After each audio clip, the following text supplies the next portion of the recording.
Welcome back to Richo Hobby and Art. Do a video on my patch collection. If you enjoyed that intro, let me know. Or if it horrified you, let me know. Many years ago, and we're talking 30 some years ago, I was a volunteer firefighter and EMT. And like many people back then, I collected patches. And only did it during the time I was in that. Have not done it since. So a lot of these patches are going to be from the 1990s and maybe early 2000s, and that's it. If these companies have new patches, then you'll be looking at the old ones. So we'll start out with some of the ones that I actually wore or were actually part of my my service. This first one is from the Maryland Certification Board. I believe it was MIFRE. That's what we called it at the time, Maryland Fire Rescue Institute.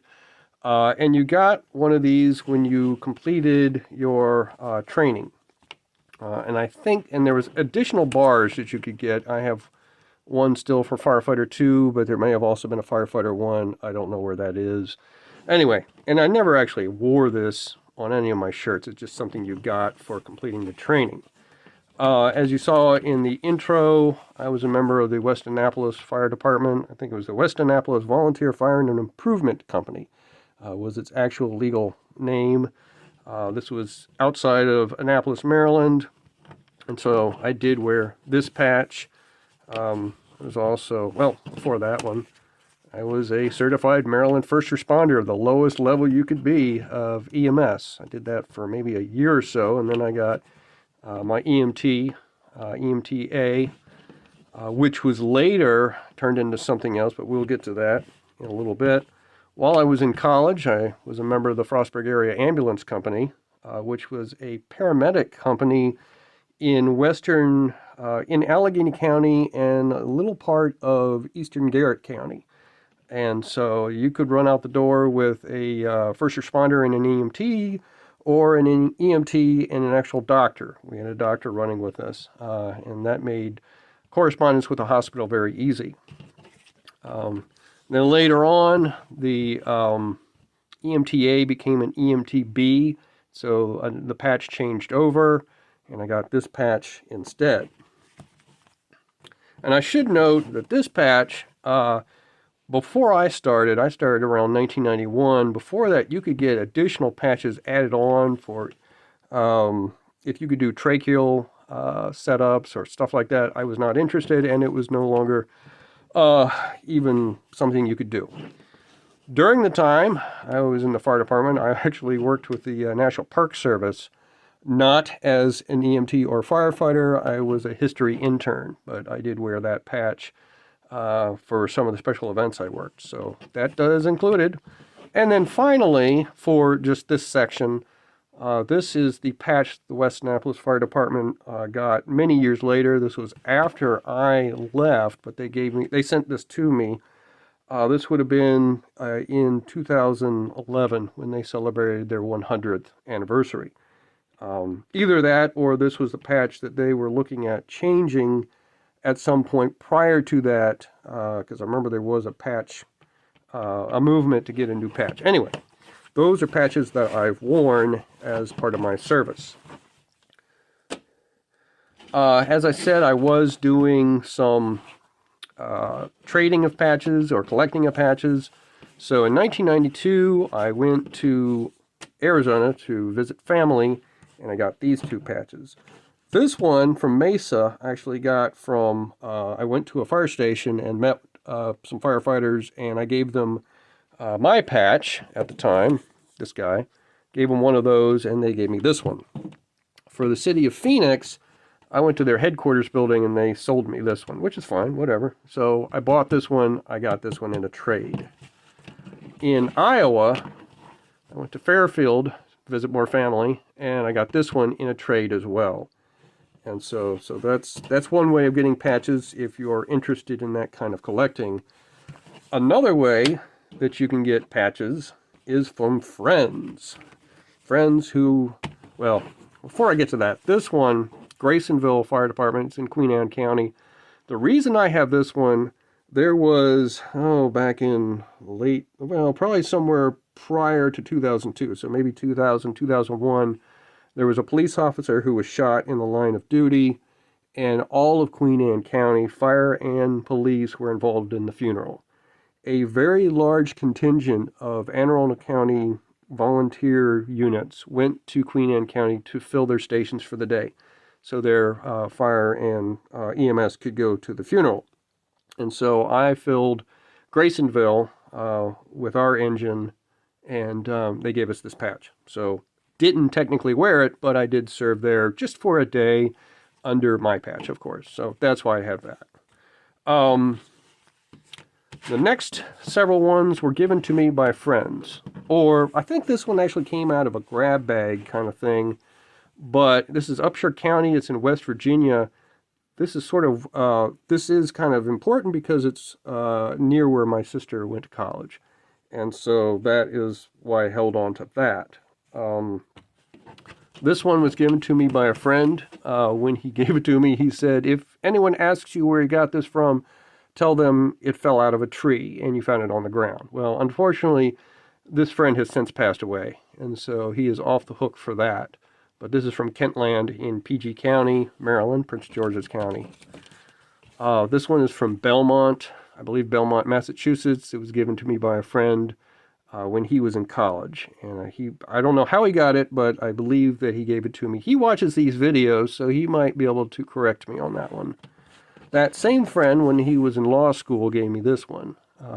This was nearby where he was either living or attending college, and so that is where I got this one from. This is a Philadelphia Fire Department. You can see there's a squirt, a ladder, LW1. I'm not really sure what that'll mean. I don't know, maybe that's a light unit and there's a medic unit. For those of you who know what LW1 is, let me know in the comments. So, another way to get patches, just buy them. Buy them straight out. This is from a grab bag that was in a catalog back when I was a firefighter that I got from either Gauls or Firehouse Magazine or who knows. And so this is a random group. Now, to some of you watching, you probably recognize these, but for me, this was just a random group of patches that were in this grab bag. And I should also note that, I had all these patches on a patch board for many years, and so some of them, like this one, and most certainly this Phoenix one, the colors are really faded on it, and the Frostburg one, the Frostburg ambulance, oh, where is that? This one has really faded. Now, this would have come off of a uniform I wore, so it would have been used, but I was only doing that for 3 or 4 years. This was white, and that white has faded, but textiles fade over time, and so that happens. All right, so we have Norwood Fire up in Norwood, Massachusetts. The Muscatino, well, it's in Muscatine, Iowa. They're calling it the Monsanto Emergency Team. I assume this is a rescue squad, but since there's a hose, obviously there's also a fire component to it. So there's that.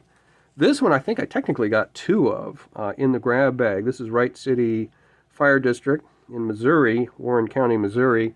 I think I got 2 of these, and so I actually used one of them to trade with somebody for one of these other patches. I don't know which one, but I definitely got another patch by getting 2 of those. We have Cherry Creek Volunteer Fire Department, somewhere here in Tennessee. They started in 1983. I don't know where that is, but maybe somebody watching does. This is the only Fire Department New York patch I have, and it came out of this grab bag. The Camp Rogers Rats, Engine 249 and Ladder 113. Don't know where in New York this is, but there again, there's its patch. Cumberland Head Fire Department, New York. Probably assume in upstate, but I don't know. Alta Oaks Sunset Volunteer Fire Department. I think I looked this up one time. It's either in California or somewhere out west, I think.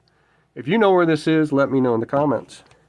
And the Cheswick Volunteer Fire Company, Pennsylvania, Station 31. This is a big one. Some of these patches, I mean, you imagine, this is going to be worn on your shirt. You can tell this has been on a patch board. It's got pieces of glue and whatnot on it now. But, you've got things that are tiny, tiny little things, and then these huge, huge. But it's not the largest one. The largest patch I have is this one. This one I got in high school for being a member of a band.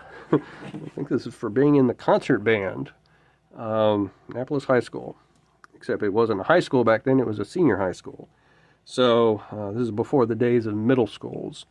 And so anyway, this is the largest patch. I think it's meant for putting on a jacket or something. I mean, I never sewed it onto anything because, I mean, who cares? But whatever. This is the largest patch I have. And somewhere. And you know, of the ones I wore, this is definitely the smallest. The Maryland First Responder. And you didn't see a lot of these patches out there. Most people just didn't wear them.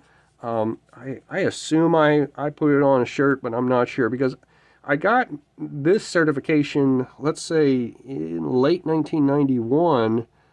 In 1993, fall of 93 is when I got my EMT. So I wouldn't have been a first responder. This was basically to get me on the engine and third person on the ambulance, get some experience. But I really didn't get going in the EMS world until 1993 when I got my EMT. And then it was full speed ahead.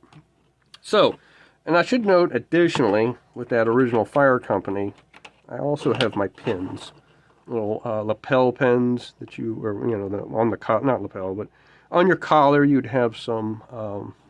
This West Annapolis Fire Department, and I also have a 5-year pin. Let's get these where you can see them. I have a 5-year pin. I believe that is also from the fire department. And I was a chaplain when I was there, so I had chaplain pins. But I hopefully have returned those. I probably returned those. I ended doing all this all in 2002. I had moved on to other things, and so I had to give it up. But it was a fun part of my growing up, and you know, those years when you sort of got a lot of energy and you want to do a lot of things. And so I commend anybody out there doing either as a professional or a volunteer firefighter. We definitely need those in this world, and we commend you for your service.